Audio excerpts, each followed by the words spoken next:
निकलेगा ही नहीं, आप कंफ्यूज हो जाओगे बहुत ज़्यादा। ठीक है ना, इस मेथड को नहीं फॉलो करोगे। तो आपका ये 2 kg 3 kg दो ब्लॉक हैं, ऊपर वाले ब्लॉक पे 15 न्यूटन एक्सटर्नल फोर्स है। Coefficient of static friction between 2 kg and 3 kg 0.5 है। और आपको फ्रिक्शनल फोर्स निकालना है या दोनों ब्लॉक्स के एक्सलरेशन निकालने हैं बेटा। ठीक है, तो सबसे पहला स्टेप्स ही बता रहा हूँ बेटा मैं इसको। सबसे पहली स्टेप क्या है इसकी? ठीक है, right maximum frictional force on all surfaces. Right maximum frictional force on each surface. Maximum frictional force on each surface. जितनी भी सरफेस है आपकी, सर पे आप मैक्सिमम फ्रिक्शनल फोर्स लिख दीजिए, मैक्सिमम पॉसिबल फ्रिक्शनल फोर्स। ठीक है, सबसे पहला काम तो यहाँ कर दीजिए, आप साथ में करते चलिए सारे काम। तो आपका ये 3 kg है, सबका ध्यान इधर ही होना चाहिए बेटा, तभी समझ आएगा। ये आपका 3 kg है, ये आपका 2 kg है। तो बताइए यहाँ पर मैक्सिमम फ्रिक्शन कितना लग सकता है, जल्दी से बताइए कोई। Maximum friction possible at this surface कितना होगा? फ्रिक्शन कोफिशिएंट 0.5 है। जी की वैल्यू 10 ले लीजिए। नहीं बता रहे हैं अभी। 10 न्यूटन। ठीक है, म्यू एम जी कर देंगे ना बेटा। तो 0.5 इंटू 2 इंटू जी कितना आ गया? एफ मैक्सिमम 10 न्यूटन पॉसिबल है इस सरफेस। इस सरफेस पे 10 न्यूटन से ज्यादा फ्रिक्शन नहीं लग सकता। यहाँ पे कोई अभी फ्रिक्शन है नहीं, तो यहाँ जीरो ही। ये पहला स्टेप है। दूसरा स्टेप क्या है? दूसरा स्टेप है, आप मान लेंगे दोनों ब्लॉक साथ में चल रहे हैं। मान लो, क्या मान लेंगे? Assume both blocks are moving together. Assume both blocks are moving together. ये दोनों ब्लॉक क्या चल रहे हैं? साथ में चल रहे हैं, आप ये मान लेंगे। Assume both blocks are moving together.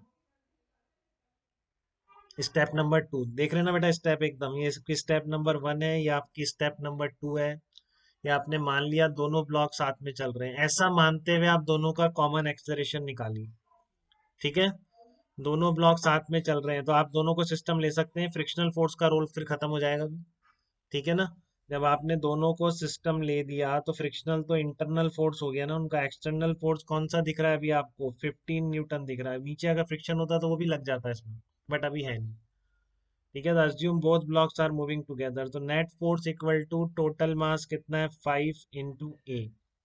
तो ए इनका कॉमन एक्सलरेशन कितना आ गया आपका? 3 मीटर पर सेकेंड स्क्वायर कॉमन एक्सलरेशन आ गया बेटा दोनों ब्लॉक्स का। ठीक है, दोनों ब्लॉक्स का कॉमन एक्सलरेशन कितना आ गया है? 3 मीटर पर सेकेंड स्क्वायर दोनों ब्लॉक का कॉमन एक्सलरेशन।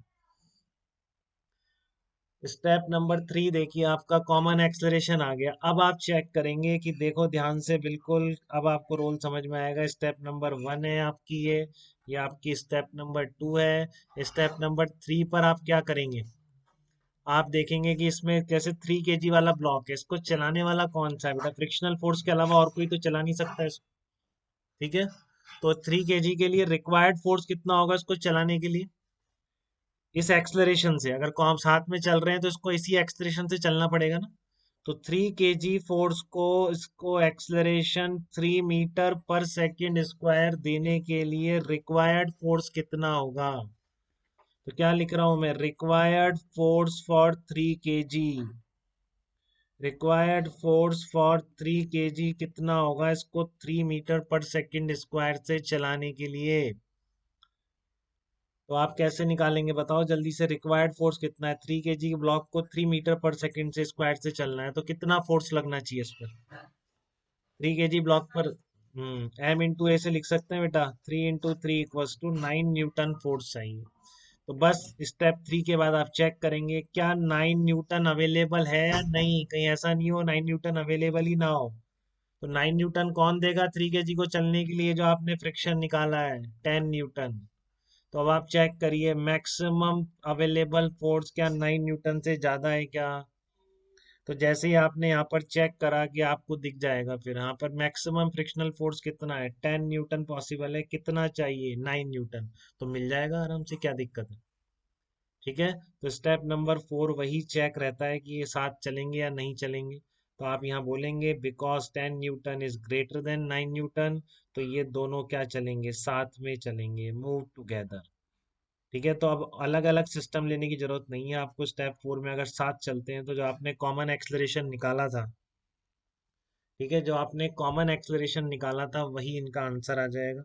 तो दोनों ब्लॉक का एक्सलरेशन कितना हो जाएगा इसमें, 3 मीटर पर सेकेंड स्क्वायर हो जाएगा। तो यहाँ लिख देंगे A1 = A2 = 3 मीटर पर सेकेंड स्क्वायर।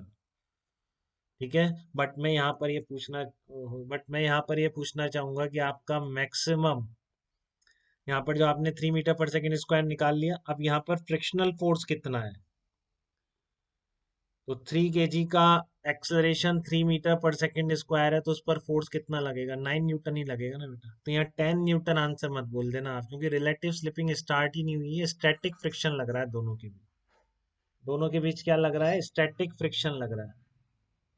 और स्टैटिक फ्रिक्शन लग रहा है तो इसका मतलब क्या है, दोनों के बीच स्टैटिक फ्रिक्शन का मतलब क्या है कि फ्रिक्शन मैक्सिमम थोड़ी ना लगेगा। कितना फ्रिक्शन लगेगा यहाँ पे, तो फ्रिक्शन यहाँ पे कितना लग रहा है, जो आंसर है M×A, 3×3, जितना उसकी जरूरत है। फ्रिक्शन कभी भी अपनी जरूरत से ज्यादा नहीं लगता है। ये आपका आंसर हो गया, 9 न्यूटन फ्रिक्शन फोर्स है दोनों ब्लॉक के बीच। ठीक है। हाँ तो